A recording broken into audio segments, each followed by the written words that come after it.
zgjedhjet në Kosovë Osmani duket kundër Kurtit.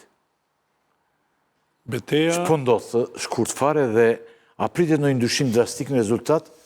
Dhe çfarë ndikimi mund të ketë Vjosa Osmani? Ti mblodha të këtë pyetje. Duket kundër. Kjo është beteja kundër. për... Jo duket, ka dalë kundër, nuk është se duket. Jo, ndryshim mund të ketë rezultate. Lista është... Kundër dihet e...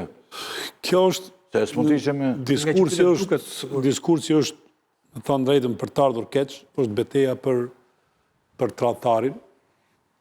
Kush është tradhtari në këto zgjedhje? Punoni se vonësh, po me fol Vjosa Osmani, bashkë me Albin Kurtin, që edhe popullata që e zëgjumi tani në momentet e fundit, në ndjek se thonë, ja, edhe po të mos kenë me vështrimi se mund të shkojnë në 2 televizione njëkohësisht.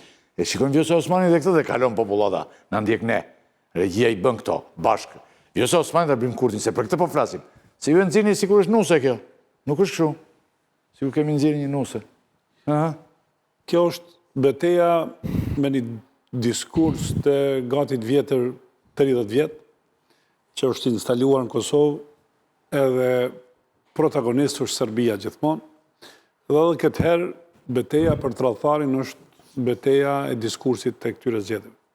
Se kush do të jetë tradhtari këtyre zgjedhjeve, Vjosa apo Albin Kurti, varet se kush e ka fuqinë e rrjeteve sociale dhe diskursit publik më të fortë.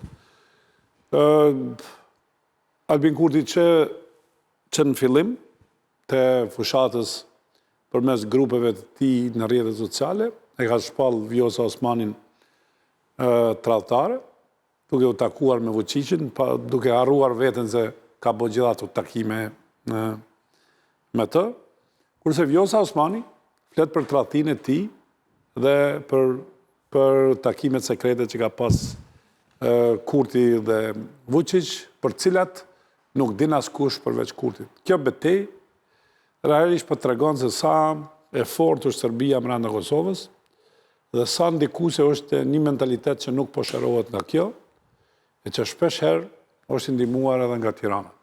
Në një mënyrë apo tjetër, me studio që nuk e kuptojnë se sa e rëndë është ajo situata atje, ku një popull për 30 vite nuk po shërohet ende dhe nuk po e gjen tradhtarin, edhe pse ka pas aq kohë për ta gjetur. Është për të ardhur keq, se këtë fushat e udhëheqin tash 2 njerëzit të cilët ka qenë në pushtet, kanë qenë së bashku 5 vite, 6 respektivisht, dhe këto 6 vite, ata të 2 nuk e kanë kuptuar se cili pas ka tradhtuar gjatë kësaj kohe, dhe cili ka qenë më afër Serbisë dhe Vučićit. E vërteta për publikun nuk është kjo, realisht asnjëri as tjetri nuk kanë tradhtuar, po pse ju duhet kjo gjuhë për gjetur tradhtarin, unë nuk e kuptoj, por këta njerëz që e kërkojnë këtë gjuhë nuk e meritojnë me qenë pushtet, kaq mund të them për fushatën dhe zgjedhjet në Kosovë. Po të gjithë e kanë të gjuhë. Mundet të... Për përdën që është tradhtarin për nga radhë. Se kam për Kosovën, e kam për një çështje tjetër. Jo, çështje tjetër s'do hapim. Jo, nuk do e hapim, vetëm një denonësim fundit që ka ndodhur. Ka qenë sot protesta e studentëve shqiptarë në Maqedoninë e Veriut. Po, dhe është e pafalshme, është e tmerrshme që studentëve shqiptarë, përveç se është bërë presion për të hyrë në Maqedoni, pastaj është kërkuar edhe që të arrestohen dhe të kthehen përsëri në Shkup kur ata kanë qenë në kufi. Do të thonë, ky lloj presione, unë pres që të ketë një reagim të fortë nga institucionet e shtetit, ose ndryshe këta të ikin punë vetë, japin dorëheqjen me këtë ministrin e jashtëm dhe të gjithë këta. Do të ketë një reagim për këto, si po arrestohen studentë shqiptarë dhe që kanë shkuar nga këtu dhe ata që janë atje sepse po protestojnë për gjuhën.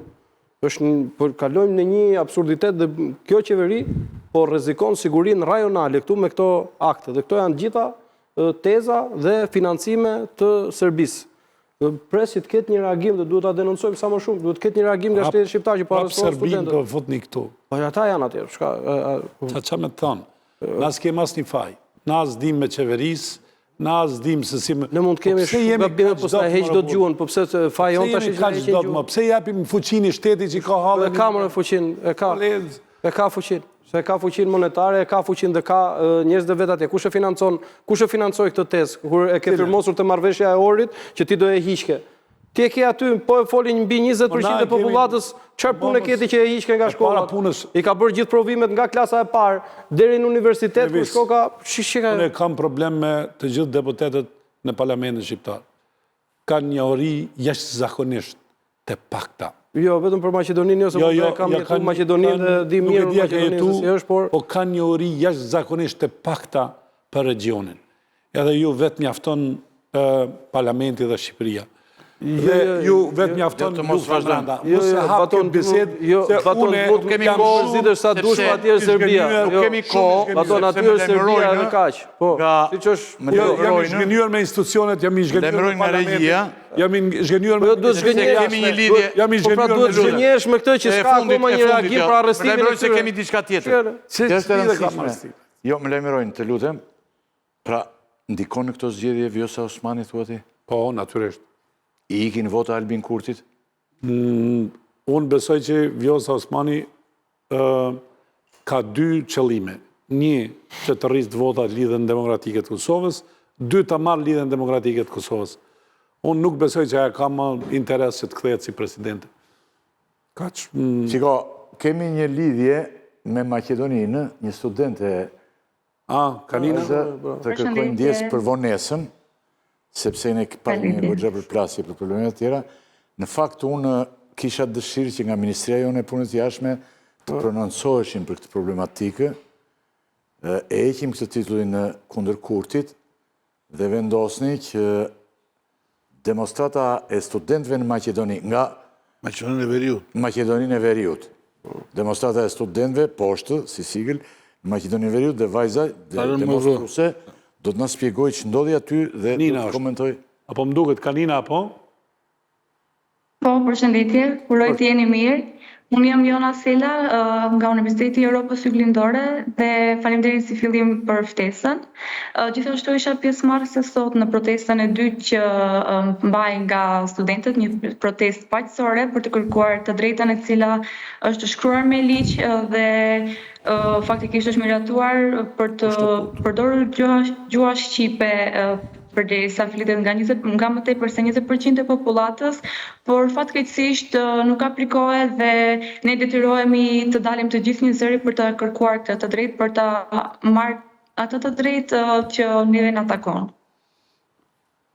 Baton që me vajzën komunikon? Atëherë, unë ju kuptoj këtë kërkesë një qelizore dhe ju i tekoni një gjenerat që ju kanë mohuar të drejtat që do shta vendosët, mirë. Realisht, por në protest kanina pas diçka që duket që është e vërtet, e ndëgjova zotin Bujar Osmani.